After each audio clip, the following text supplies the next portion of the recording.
আজানের প্রচলন কিভাবে আসলো আমরা একটু বিস্তারিত আলোচনা করি। আমি আপনাদের সম্মুখে সালাত সম্পর্কে ধারাবাহিক আলোচনা করতেছি কয়েক শুক্রবার ধরে। আজকেও তার অংশ হিসাবে আমরা আলোচনা শুনব আজান এবং ইকামত সম্পর্কে। নামাজের জন্য আমরা আল্লাহর ঘর মসজিদে আসি আজান শুনে, ঠিক কি না? আজান কতটুকু গুরুত্বপূর্ণ এবং ফজিলতপূর্ণ সে সম্পর্কে আমরা অনেকেরই ধারণা নাই।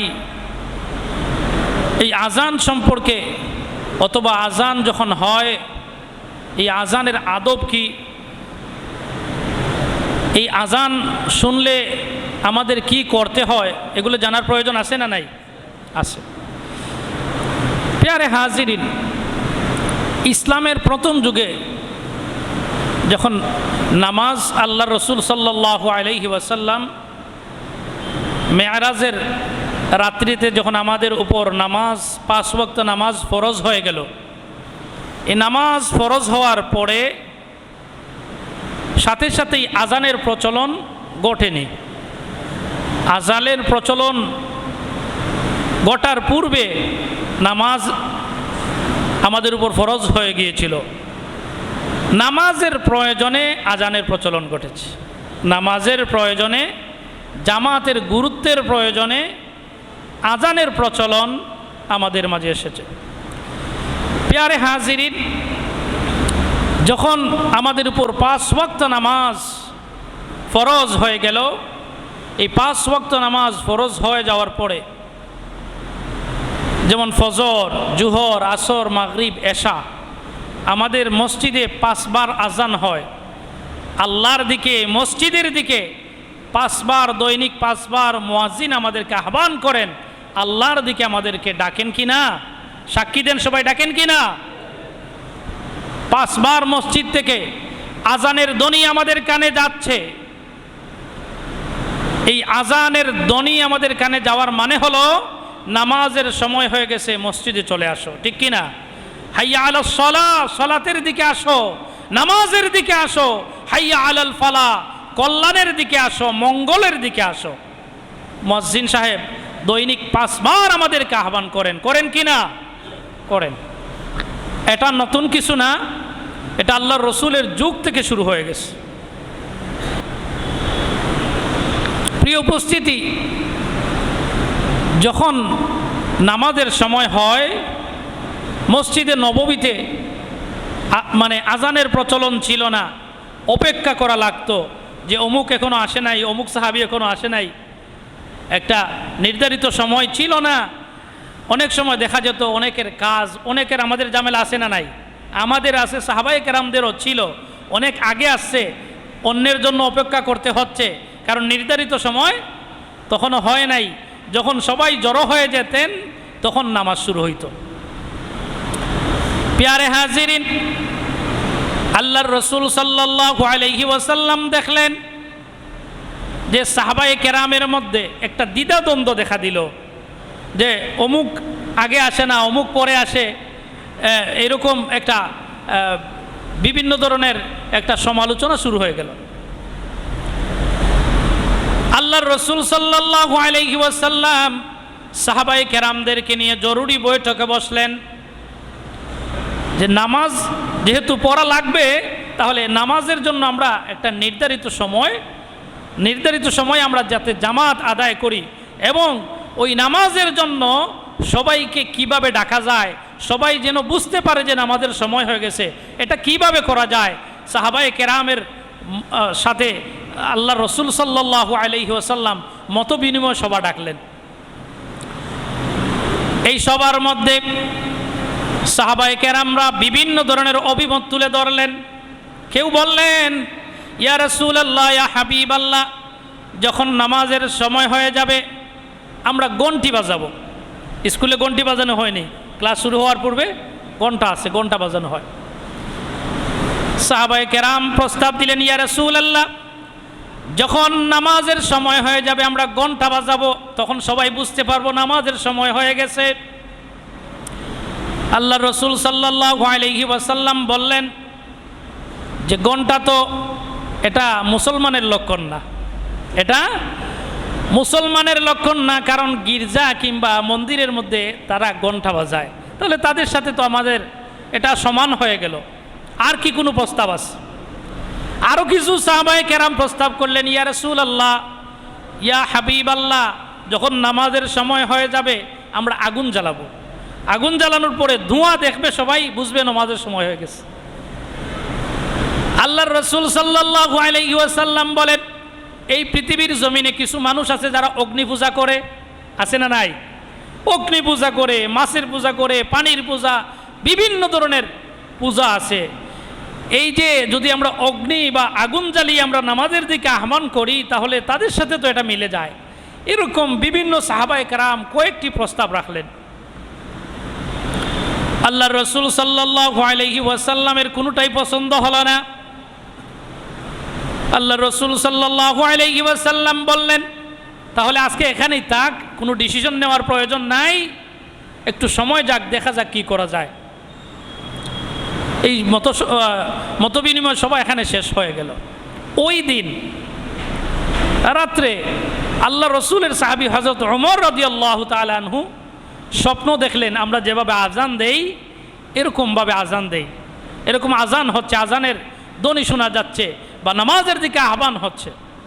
উনি স্বপ্ন দেখলেন, পরের দিন সকালে আবার ভুলে গেলেন। এরকম উনি 3 দিন স্বপ্ন দেখলেন। কয়দিন? 3 দিন। কিন্তু ভুলে যান। আল্লাহ রসুলের কাছে এসে যে বলবেন, ওনার স্মরণে থাকে না। ভুলে দেখে আল্লাহ, ভুলে দেখে আল্লাহ, স্মরণেও রাখায় আল্লাহ। প্যারে হাজিরিন, ভুলানোরও একটা কারণ আছে। আল্লাহ রসুলের সাহাবী হযরত ওমর রাদিয়াল্লাহু তাআলা আনহু, উনি দ্বিতীয় খলিফা এবং মর্যাদা সম্পন্ন একজন সাহাবী। আল্লাহ রাব্বুল আলামিন 3 নম্বর দিন এমন একজন সাহাবীকে ওই স্বপ্নটা দেখালেন, যে সাহাবী একজন গ্রাম্য সাহাবী, একজন গ্রাম্য সাহাবী যিনি খেজুর বাগানের মধ্যে চাকরি করতেন। কোথায়? খেজুর বাগানে চাকরি করতেন।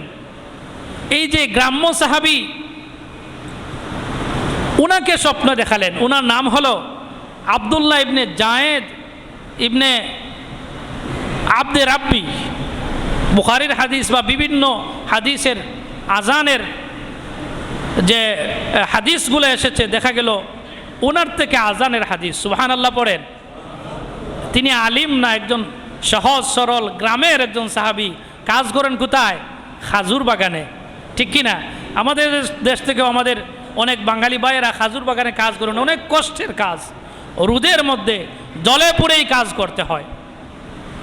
প্যারে হাজিরিন, আল্লাহর নবীর সাহাবী আব্দুল্লাহ ইবনে জায়েদ ইবনে আব্দে রাব্বি, উনি যখন স্বপ্নে দেখলেন, ওনার স্বপ্নের মধ্যে দেখলেন এক লোক দফ বাজাচ্ছে। কি বাজাচ্ছে?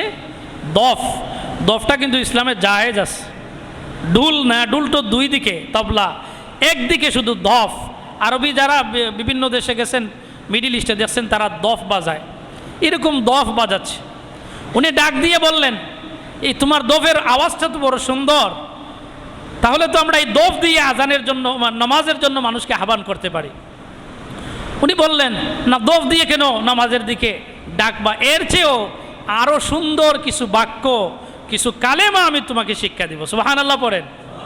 এর চেয়েও আরো সুন্দর কিছু বাক্য আজানের জন্য যেগুলা প্রযোজ্য, আমি তোমাকে শিখিয়ে দিচ্ছি বলে আল্লাহর রসুলের সাহাবী হযরত আব্দুল্লাহ ইবনে জায়েদ ইবনে আব্দে রাব্বি ওনাকে শিক্ষা দিলেন। আল্লাহু আকবার, আল্লাহু আকবার 4 বার বললেন। আশহাদু আল্লা ইলাহা ইল্লাল্লাহ 2 বার বললেন। আশহাদু আন্না মুহাম্মাদার রাসূলুল্লাহ 2 বার। হাইয়া আলাস সালাহ 2 বার। হাইয়া আলাল ফালাহ 2 বার। আল্লাহু আকবার 2 বার। লা ইলাহা ইল্লাল্লাহ 1 বার। এই হলো 15টা বাক্য। কয়টা? 15 বার। প্যারে হাজিরিন, উনি স্বপ্নে দেখার পরে ফজরের নামাজের মধ্যে চলে আসলেন। নামাজের পরেই দাঁড়িয়ে গেলেন, ইয়া রাসূলুল্লাহ, ইয়া হাবিবাল্লাহ, আমি একটি স্বপ্ন বর্ণনা করতে চাই। সুবহানাল্লাহ পড়েন। আমি একটি স্বপ্ন আপনাকে শোনাতে চাই ইয়া রাসূলুল্লাহ, আপনি যদি অনুমতি দেন। আল্লাহর রাসূল সাল্লাল্লাহু আলাইহি ওয়াসাল্লাম বললেন, রে আমার সাহাবী, কি এমন স্বপ্ন যে সাহাবায়ে কেরাম সবার সামনে আমাকে বলতে চাচ্ছ? উনি মুচকি মুচকি হাসলেন আর বললেন, ইয়া রাসূলুল্লাহ, ইয়া হাবিবাল্লাহ, আমরা আজকে কয়েকদিন ধরে যে নামাজের দিকে আহ্বান করা নিয়ে মতবিনিময় সভা আপনি করতেছেন, আমার মনে হয় আমার এই স্বপ্ন থেকে এটার সমাধান হয়ে যাবে। সুবহানাল্লাহ পড়েন। সহজ সরল সাহাবী সহজভাবেই বলে দিলেন। আল্লাহ রসুল সাল্লাল্লাহু আলাইহি ওয়াসাল্লাম মুস্কি হাসেন আর বলেন, তোমার স্বপ্নটা বর্ণনা করো।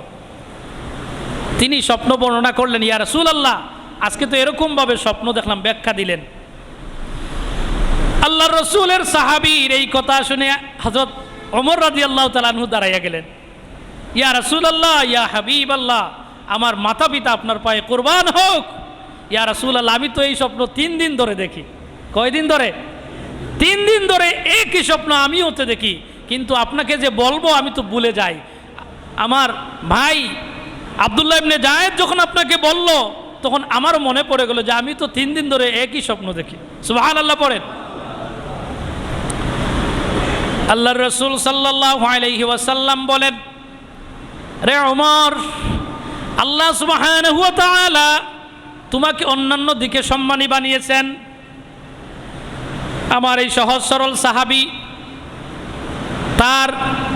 তাকে যে আল্লাহ রাব্বুল আলামিন আলেমও বানান নাই, কোনোভাবে সম্মানিতও বানান নাই তোমাদের মতো, আল্লাহ সুবহানাহু ওয়া তাআলা তাকে কিয়ামত পর্যন্ত যাতে মানুষ স্মরণ করে, তার দ্বারা আজান শুরু হয়ে গেছে।